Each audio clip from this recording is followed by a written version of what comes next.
anything. I really don't remember it.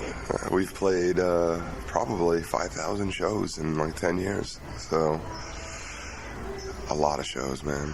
You know, it was like any other tour. France was very good to us on that tour, actually. Europe seems to like Oktoberfest a lot better than America did. But that's probably because Europeans are more open-minded musically, and America's all MTV, spoon-fed bullshit. So it was pretty much like any other tour, man. We took 4 months off because we had been touring for probably 6 years, you know, with Bloody Kisses, and then we recorded October Rust, and the tour bus was actually waiting outside the studio. So the day we finished, we got right onto a bus and started. So we took 4 months off because we were going to kill each other. And, you know, then we went in and started writing about 8 months for this album, about 6 months of recording. And a lot of people are telling me, well, why did it take so long? I don't think that's a long time. I mean, you can't record an album on a bus, right? So, to me, this is a normal amount of time. I think a lot of record labels push bands into recording way too quickly, and all you get is 3 albums that are exactly the same. I own a studio, but it's just for demos and stuff like that. It's not professional quality, but it's enough to, you know, get the songs going and do the pre-production work before we go into the real studio and do the actual production. Yeah, we wanted to do something more traditional, you know, and more based in rock and a little more bare bones. So I would say we took all the equipment in the studio and only used the older stuff.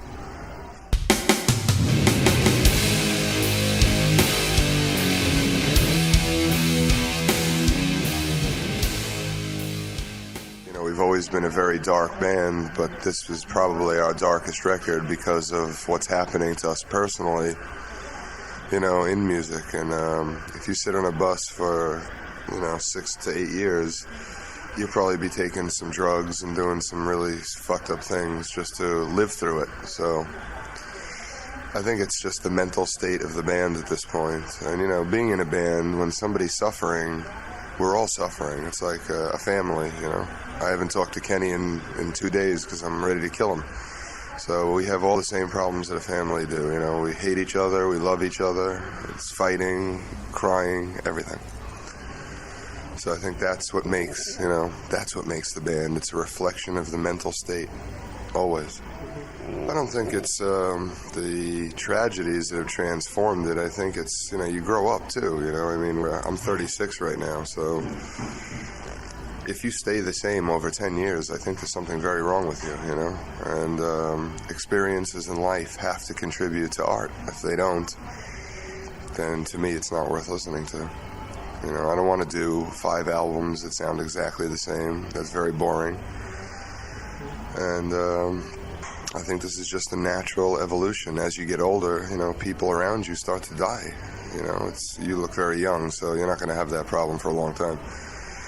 But 10 years from now, your family will be older, and, you know, you'll start experiencing some stuff that you probably wish you didn't.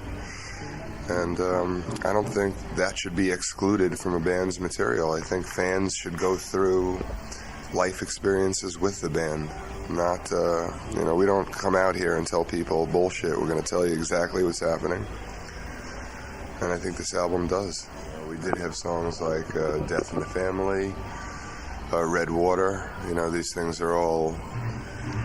I don't think the album is totally different subjects. It's a more intense amount because we're feeling a more intense amount of these things now. You know, we're going through a lot of tragedy, so that's okay. Typo is the perfect band to reflect tragedy. You know, the whole band contributes to the sound of the band and the mood of the album, and that's the way this band works. You know, me and him produce it, and everybody has contributions. So if a machine works, don't fix it. You might have to fix that, but, you know. Yeah, I think, you know, at that time, Peter was probably having a lot of sex, and now he's having a lot of death. So, like I said, you write about what's happening to you, you know.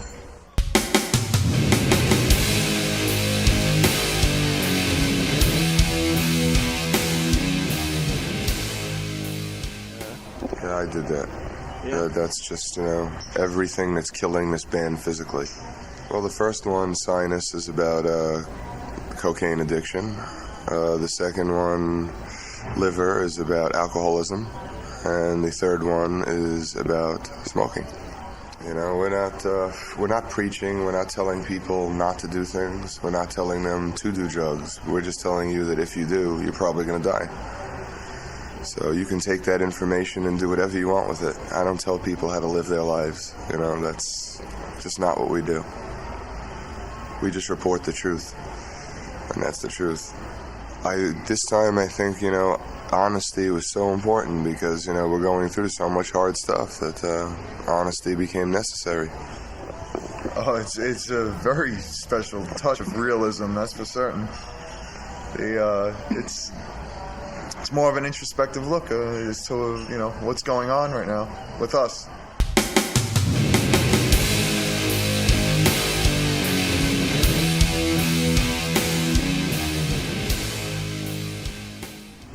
Yeah, I think you're just getting used to his voice.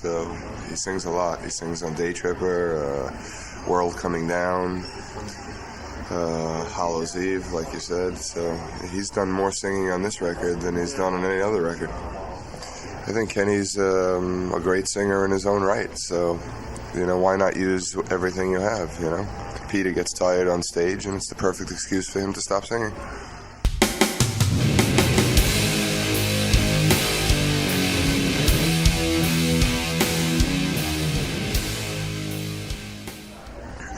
No, I never really look at playing the drums as like a drum thing with Typo Negative. I look at it more as a song, and what's better for the song and stuff like that. As far as playing, I try to concentrate more on being consistent and watching my meter. When we do songs, there really are no individuals in the songs. We do everything for the song, and you can't worry about one person's part or another. It's just what makes it sound good overall. Too many bands are worried about their own instrument instead of their own album, and I think that's a terrible mistake. Yeah, too many egos. Yeah, it's not exhibitionist for the guys that play in the band. Oh yeah, Peter will bring down a basic skeleton, and the songs are played for at least 6 months, and they change over a period of 6 months. They even change when we're in the studio. So I don't think it ever really ends. It's constantly changing. It's de-evolution, I think.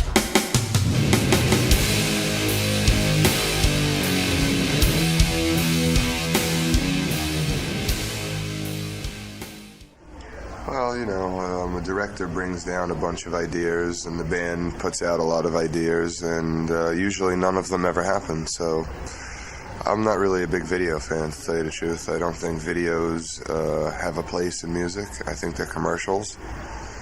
I think to watch a song on a television detracts from listening to the song. When I was growing up, it was headphones and marijuana, and you had to use your imagination. But in today's world, there is no imagination left. There's no more creativity for the listener. Everything is spelled out in a video clip and tells them this is what the song is about, and this is what you should be thinking in your mind when you hear the song. And I don't care for it either. I think Girlfriend's Girlfriend was more of like a joke kind of song, but nobody ever got the joke, especially in Europe. Everybody took it very seriously, and yeah, it was supposed to be a joke, and then it just got taken into a different direction, especially with the video. There's no humor in the video at all, and it got totally missed. And I was really upset about that. It wasn't funny enough. That's the problem. The video director wanted credit, so he was too scared to make it that funny, because but we're a humorous band, and I don't think people get that most of the time. They take us much more seriously than we take ourselves. Everything Dies. Yeah. Everything Dies is the first single, so most likely we'll do a video for that. We're actually supposed to do one when we get home, but we don't know by who and where and how. But it's supposed to happen in 5 days. It should be dark. It should reflect the lyrics. You know, the lyrics are about death of people you love in your family, and hopefully the video will reflect that, and it should be very sad. Will it be? I don't know. But the director will probably just have Peter in bed with another girl, and, you know, that'll be it. A few dances around. You know, I don't see it being a very colorful video. I see it being very, very drab, very, you know, almost black and white. The subject matter of the song really doesn't lend to a colorful video. Right, in Girlfriend's Girlfriend, it was very much like a, you know, 60s joke, you know, and so colors made sense, but not for anything else.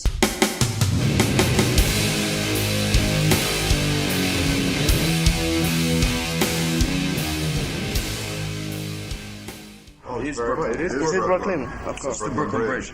Outlooking the East River, you know, and in the background is Manhattan. It's a real picture that was enhanced by with computer graphics. So really, the colors have changed only, and the sky was put in, and that's it. You know. That is how I see Brooklyn, though. When I go there, all I see is this green cloud. I don't think it's a pessimistic point of view. I think it's a realistic point of view. I think the rest of the world are foolish optimists. I don't think we're negative. We're realistic.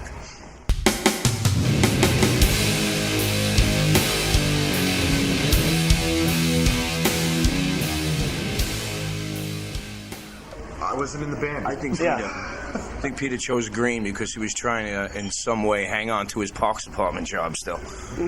He loves green. Yeah? You know, his uniform he used to go to work with was green, and I think it somehow made him feel, I don't know, like he was at work.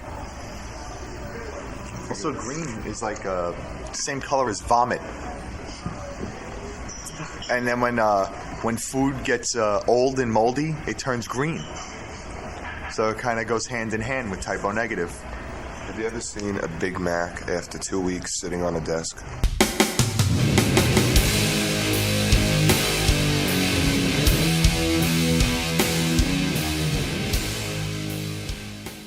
I think Roadrunner always tries to pressure you, but we never listen anyway, so it really doesn't matter. I mean, you know, they're always going to tell us what to do, and we're always going to say no. So, it doesn't matter. Every band is always going to have trouble with their label. It doesn't matter what band or what label. So bands will always complain, and more stupid bands will complain publicly. So we're just one of the stupider bands. It's a constant struggle every day, you know, because you're fighting with it's a tug of war between art and finance. You know, record company is not a charity organization; they want to make money, and you know what. They have their opinions on what they think will make them more money, and you know sometimes it kind of compromises what we're doing, and we have a problem with that. But then again, it goes back to every band will probably have that problem with their record company. You know, I mean, there's a million reasons. And yeah, Peter could quit because he gets too cranky. He could quit, you know, or we could go into a physical war between each other. And then there's financial problems, you know, there's squabbling over money. And then there's, of course, a bad management decision could kill us at any moment, you know what I mean? I mean, or we could just crash in our bus. So there's always, you know, that feeling that we might not be here in a few days. Yeah,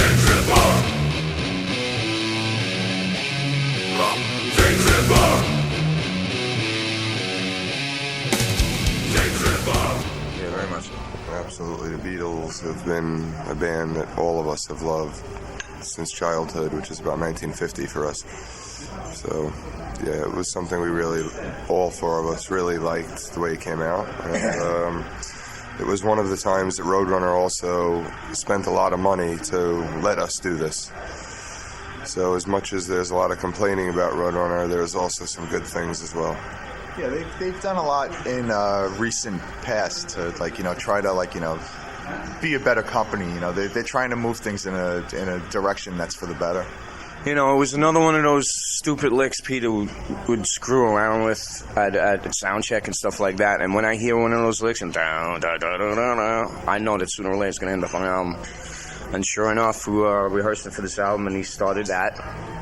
And he added the middle parts was just if I needed someone, and Tomorrow Never Knows. And I actually suggested the ending piece, She's So Heavy. and that's how it grew. It was something that we always played at, screwing around at rehearsals and sound That's what checks. happens, it's just you screw around with stuff and then. One of the favorite songs of mine, so I was glad to see that in there. I don't know. Like I said, it wasn't really that difficult because we were screwing around with these things for years, just playing with them. And they just seemed, it went together nice and easy, key-wise and stuff. And the only thing that had to be chosen was the tail end. She's so heavy. And who's going to pay for it? What? And who's going to pay for it? Yeah. That had to be chosen too. And again, Roadrunner was very helpful in supporting it. An early Christmas present. Hi, this is Kenny. And Josh. And Johnny of Type O Negative. And you're listening to Death Valley. Hey.